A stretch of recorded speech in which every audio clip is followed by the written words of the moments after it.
Hi, welcome to SLB's Spoilertastic review of Marvel's Ant-Man. If you are watching this, then you want to be spoiled. You want to know what happens. You want to know key plot points. You want to know what the post-credit scenes are. And you want to know what happens to everybody.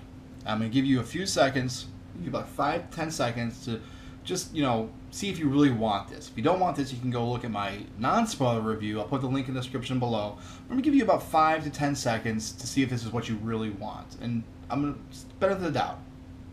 Go ahead, make up your mind.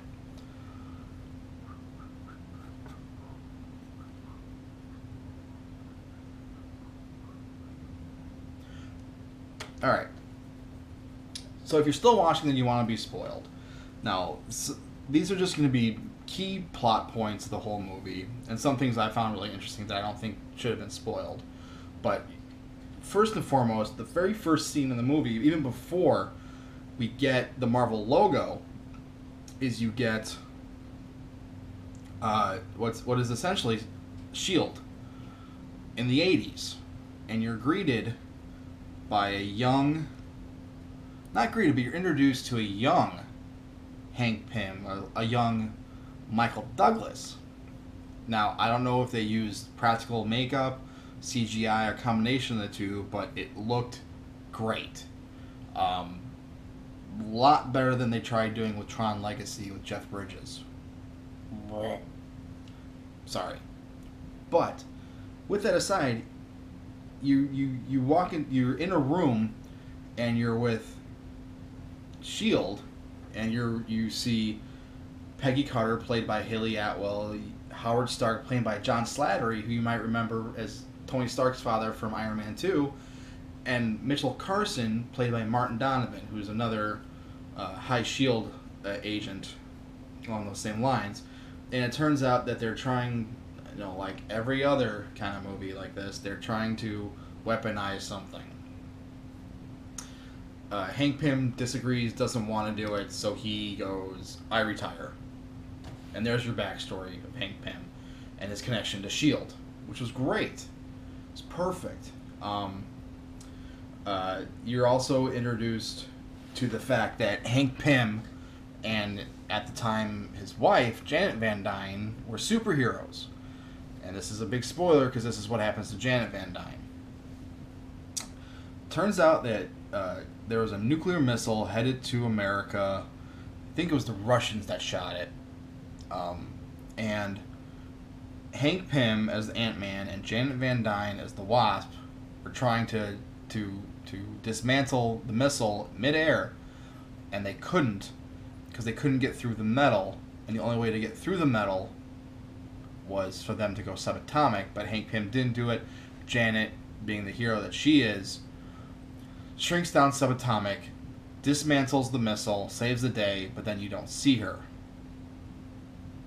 And this is what happens to Janet. You don't see who's playing Janet Van Dyne, you just see the uniform, the wings, which is great that they actually added the wings.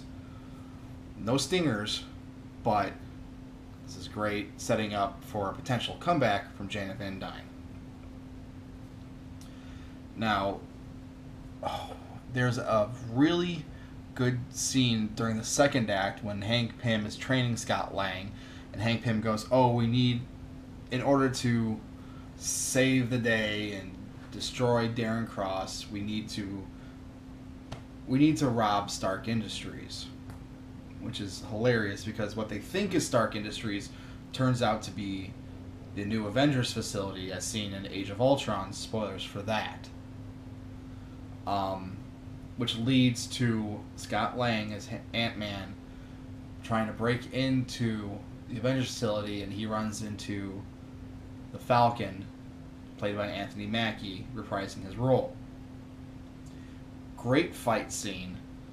It really shows the ability of the Ant-Man suit, which is great. And at the very end, Ant-Man beats, or doesn't beat, but, wins the fight between Falcon, and you hear Falcon go, "Don't tell Cap." And it's just hilarious. That was great. The third act, you've got the Hank Pym and Scott Lang and their ragtag team of thieves blowing up Pym Technologies. Well, not really blowing it up. It doesn't explode. It implodes. Which is interesting because... Well, it's not really interesting. It's just curious because why? Because I guess they didn't want any casualties.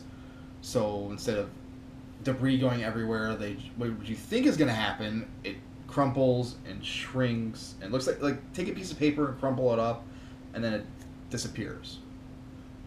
Which is cool because